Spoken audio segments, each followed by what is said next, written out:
Hello there, Catrice Jackson here. I want to talk to you a little bit today about a few things that I'm going to be sharing at the SHETalks, WETalk, Race Talks for Women tour. It's a 2-day workshop that's happening in several cities across the country. More workshops in various cities across the United States are going to be added to this tour. If you have not gotten your seat for this powerful transformational tour coming to a city near you, you need to get signed up today.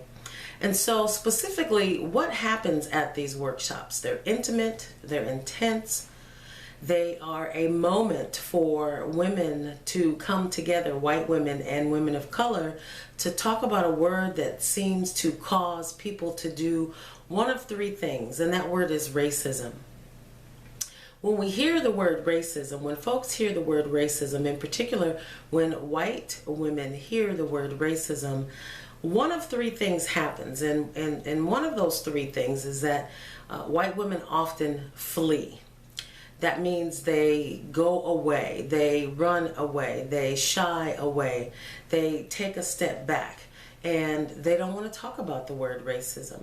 Because what happens is when we hear the word racism, something immediately comes to mind. There's a defense mechanism that happens. People who hear the word racism want to disassociate with that word because they want to assure themselves that they are good people, that they couldn't possibly be racist, that they've done lots of great things and good things to not be racist. And so oftentimes, white women in particular get trapped in this good-bad binary. There's no way that I could be racist because I'm a good person. There's no way that I could be racist because I have black friends. There's no way that I could be racist because I'm married to a black or brown man, or I have biracial or multiracial children. And sure, all of those are great things, but that does not negate the fact that you still have the potential to be racist. And so people get trapped in that good-bad binary. They get stuck there. And they can't see that you can still be a good person. You can still have a black or brown husband or partner. You can still have biracial or multiracial children and have lots of black and brown friends and still be racist. You can give to charities. You can support other people. You can make donations to worthy causes. You can feed the homeless. You can do all of these good, great, wonderful things and still be racist. That's a fact. That's a truth. And so how do you learn to deal with your own racism? And how do you learn how to affect that you have racist thoughts and behaviors, values and beliefs, and that you are still a good person? How do you break through that good-bad binary? How do you move past that demarcation line between good and bad and move into something that is going to allow you to use the goodness that is within you to do something about racism? So you can't just sit back and say, that's not me, I'm a good person, there's no way that I could possibly be. Because I'm here to tell you that you possibly are, and that you are, even though you're a good person and you do these great things. And so that's one of the things that I'll be talking about and teaching about at the SHETalks, WETalk, Race Talks for Women workshop, is how do you then begin to break through that good-bad binary and move forward to take action, to do the work, to personally eradicate your own racism, as well as do the work to eradicate racism socially. So one of the things that I often experience when I engage with white women that I'm sure white women are not even aware of is that they are armed with these weapons. They are armed with these defense mechanisms. They are armed with these values, these beliefs, these behaviors, and these ways of showing up that intentionally and unintentionally harm women of color, even when that is not their intention. And yes, some may argue that, Catrice, they know what they're doing. And I believe that a lot of times white women do know what they're doing. And then there's times where I believe that they don't know because they don't have to know. Society has set it up in a way in which white women are allowed to move through the world without thinking about their behavior, without thinking about their actions, and without thinking about how they show up in the presence of people and women of color. Society and white supremacy has created that platform in which white women stand upon. And so they're swimming in this sea of denial. They're swimming in this sea of white supremacy. They're swimming in this sea of willful ignorance. And so they don't have to know how to appropriately, effectively engage with women of color. It's not a requirement. However, it is a requirement, and it has been a requirement, that women of color learn how to shift to survive in this world. They have to learn how to speak in those predominantly white spaces. How much eye contact to give, how much eye contact not to give, how to change the tone of their voice, how to dress a certain way in order to survive and thrive in white spaces.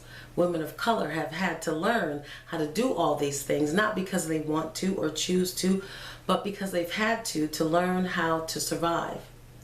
They had to learn how to engage with their white female boss so that they wouldn't lose their job, so that they wouldn't show up intimidating or threatening. They had to watch their tone of voice. They had to use certain words. They had to step back and minimize themselves in the presence of white women to survive, to get along, to just make it through the day. But white women haven't been required to do that. They've been allowed to just show up and say what they want and be who they want and use whatever eye contact and language they choose because society has set it up for them that way. And so because of these two stark differences, white women being able to show up and say and do and be whatever they want to be, and black and brown women having to shift and modify and shrink in order to survive and thrive in white spaces, there's interpersonal violence going on in that exchange.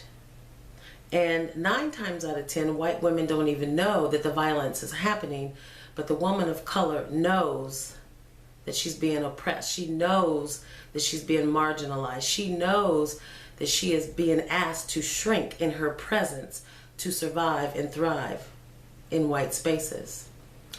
And so that's another thing that I talk about in this workshop is interpersonal violence and how to stop that, how to end that, how to eliminate that kind of engagement with women of color, and how to instead engage in a way that is nourishing and empowering and non-oppressive and non-violent to women of color. And I can tell you right now, if you're a white woman watching this video, I am 100% sure that when you are engaging with women of color, that you are drawing what I call weapons of whiteness. Ways in which you show up, the language that you use, the words that you choose, the body language that you express, the tone, the eye contact, all of it. They're weapons. And I bet you if you were to ask a woman of color if she's ever felt like that, she would say yes. Because it's happening. It's real. It's a real thing. And so how do you lay down those weapons? First of all, how do you identify what those weapons are? And then how do you disarm yourself and lay down those weapons so that when you're communicating with your girlfriends of color, your colleagues of color, your family members of color, that you're not oppressive, that you're not violent, that you're not showing up with these weapons locked and loaded, ready to use against women of color. So if you're ready to learn how to have non-violent engagement, if you're ready to learn how to not be oppressive and learn how to be nourishing in your conversation with your tone and in your language when you engage with women of color, then you need to be at this workshop. You need to be at SHETalks, WETalk, Race Talks for Women, coming to a city near you. There's a link below.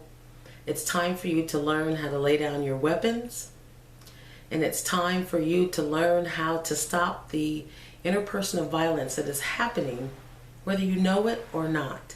So get signed up for this workshop so you can learn these valuable skills so that you can engage with women of color in a way that is non-threatening, non-oppressive, non-violent, and nourishing.